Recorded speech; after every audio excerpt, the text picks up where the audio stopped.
Hi guys, welcome back to the channel. If you're new here, my name is Imola and I'm an online nutrition and fitness coach. And today we're going into week 6 of week 40 of our weight loss challenge. So if you haven't seen week 1 to 5, please go back and check them out. Let's talk about calorie budgeting. When it comes to losing weight, the best thing that you can do is to budget for your calories. The same way you would budget for your food, your expenses, you can budget for calories. And it's fairly simple. So what happens is that if you have a set calorie goal, let's say for instance it's 2000 calories, but you want to eat something that's a bit more like unhealthy or a snack or something like that.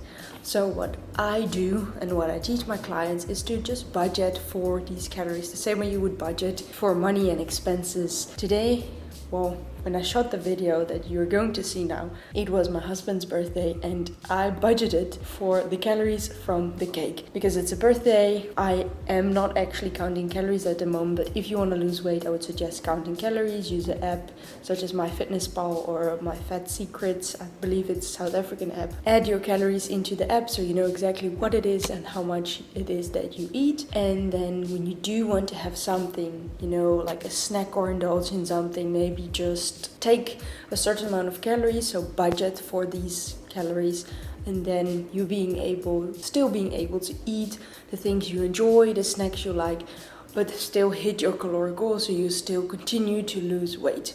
This is one of the ways that you can do it. It's worked the best for me. For example, with my chocolate, every single day I would budget around 150 to 200 calories for this snack, because I just enjoy chocolate, and if I have like 2 or 4 small pieces, I'm not going to overeat in it if I don't have it for a long period of time, because that usually is what happens. If you really cut out a specific food, then you're gonna crave it, and then once you do have the opportunity to have a piece, you can't really help yourself. Most of the time, not always, but that was the case for me. And by incorporating those foods, those snacks, and budget for the calories, it's helped me a lot, and I was able to stick to my calories and stuff like that. So the same thing is when you go out for a lunch or a dinner or something like that, budget for around, let's say, 1000 calories for that lunch or dinner or that one meal out, so that you can enjoy that meal and then still stick to your calories. And why 1000 calories? I mean, it may sound like a lot for just one meal, but the thing is, you don't know in which oils they cook your meal, you don't know which sauces they use, you just don't know exactly the things that they use. Even if you just have vegetables or like a healthy dish, it can still contain much more calories than you actually think. So budgeting more calories is always better than less. And in this way, you can just stick to, your goals, and you'll still be able to achieve your weight loss or fat loss goals. But there's another way you can do it. You can also choose to strictly, cut out these foods and design your environment. So let's say if you do have cookies or chips or chocolate or anything like that in your cupboards, make it more difficult for you to actually reach them. So you can place them in a higher cupboard, for example, or place them if you have a schuur or a backyard where you have a little, how do you call it? Sometimes I just can't get to the words, but if you have, places that are more difficult to reach, that maybe it takes an effort to go outside of the house to go fetch things, make it more of an effort to reach those unhealthier foods that will not actually benefit you and won't help you towards your goals. That's also an option, but personally that doesn't really help me, because the thing is, you will have friends over or family over, and then you'll have those foods in your home, and if you don't know and you haven't learned how to deal with those foods,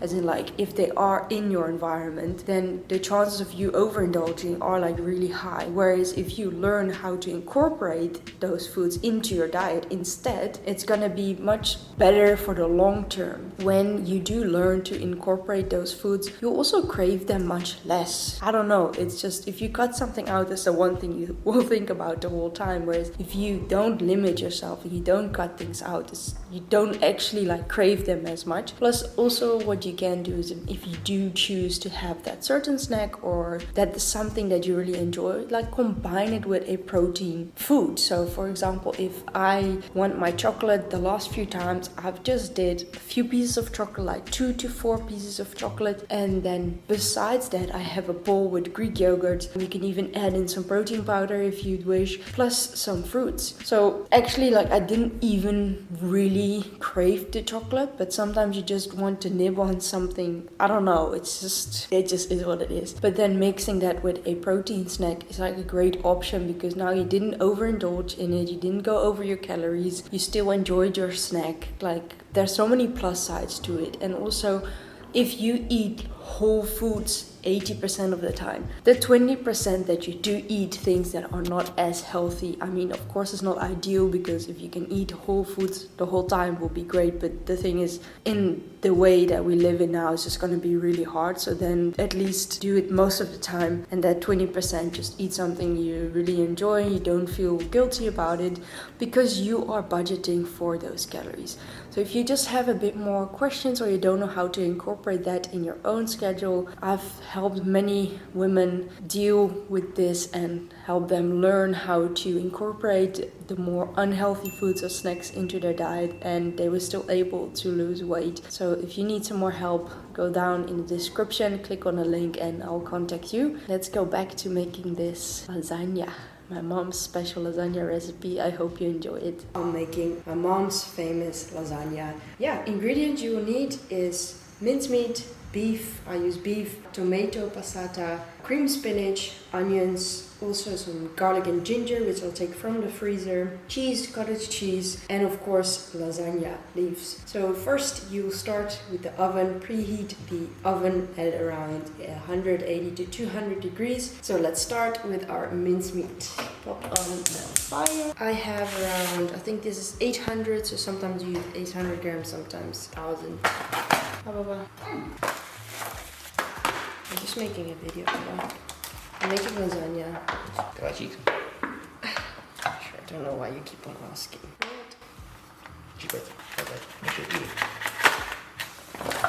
Okay, so I'm already a few steps ahead. I popped the mincemeat into the pan with some onion and garlic and some spices, so salt, paprika powder and chili spice.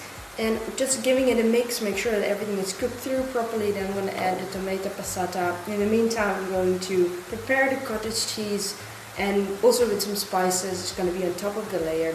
I'm going to go stir the pot again and prepare the cottage cheese. I will show you once it's done. Okay, we are done. The mincemeat mixture is done. I've mixed the cottage cheese with some water, salt and paprika powder. You get this consistency, and I will show you how to use it on the top. It's just going to be an extra way to get in some more protein, really. And it's really, really, really good. So first, let's just pop on some of the mincemeat to just cover the whole bottom. Like, this recipe is so nice, but so quick and simple and easy to make, that high in protein. Like, there's no excuse to not eat well if you want to lose weight. And this is not about, time. It's so quick. I think, like, making this, like the preparations, like the mincemeat and stuff like that, it takes me around, like, with the cutting the onions and everything, maximum 15 minutes. It's super quick. Now we're going to layer lasagna. Just pop it up however you want. Just make sure that you press it in a little bit and make sure all the corners are covered. Now that we've done a layer of mincemeat, we're going to layer with cream spinach. I know this might be weird if you've never done this, but trust me on this, this is just so good. So just pop this cream spinach. There we go. This one is easy, just one big one. Just also spread it out. There we go, perfect to cover. Then we're adding another layer of lasagna leaves. And these are different ones, new ones, so we'll see how they taste. If you've watched my last video, you've actually saw that I wanted to make lasagna. That's why I had it with pasta. But this is so good. It feels like a restaurant dish almost. And it's one of those recipes that just brings me closer to my mom. She always used to make it, and I loved it. yeah, I loved it. I did make a few small changes because we don't have the same things, like certain types of honig and stuff like that. So I just made it my own. It's definitely different, but it's still good. Don't have much mince meat today because usually, like I said, I use a whole kg and not 800 grams. So I'm just only going to do 2 layers of mincemeat, which is fine. It will still taste great. Just press it in. Be a nice thick layer. It's also one of these dishes that will really keep you full and satiated for a longer period, just because it has so much protein from the mincemeat, from the cottage cheese. It's just such a great dish. Lasagna leaves, press them in nicely. That's it. Then another layer of cream spinach. Spread it all over again. Perfect. Another layer of leaves. Press it in again. That is looking good. Give it a good press. Now it's time to put the cottage cheese mixture over it. I used a whole tub, which is around 250 grams. And you just spread it all over like this. It looks weird, but trust me, like, it's just so good. And also, it's just so high in protein. It will leave you very full and very satiated. Now the best part. Cheese. Also not the same cheese, so this dish definitely tastes a little different than I'm used to with different cheeses and stuff. But, I mean, it's still really, really good. I just make a few slices. Cheese. And then we're gonna pop it on the top, and then we're gonna pop the lasagna into the oven for 35 minutes on 200 degrees, 180 to 200. Just check your oven, because the one oven, you know, you don't want to burn the top cheese layer. You want it to be nice. So check when it's in the oven how long it needs to be in there. My mom's special lasagna. My husband loves this lasagna. We both love it. It's just so good, so simple, so quick, so easy. Nice for meal prep. We can eat from this for a few times. So great meal if you want to lose weight, and just in general, it just tastes so good. Okay, we are done. That's it. I'm gonna pop it in the oven 30 to 35 minutes, 180 degrees. I'll show it to you when it's done. But now I have to get quick onto some lessons. Today is my husband's birthday, so I'm gonna get some cake. It's gonna be a good day. And honestly, when it comes to birthdays and stuff like that, I don't really count calories. It's one of the days in the year.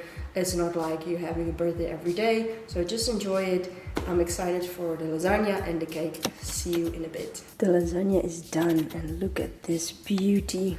Look at the layers. We're going to enjoy this afternoon for lunch, birthday lunch. Lunch is ready to be served, plus the Baba's face. Enjoy! So good, the cake.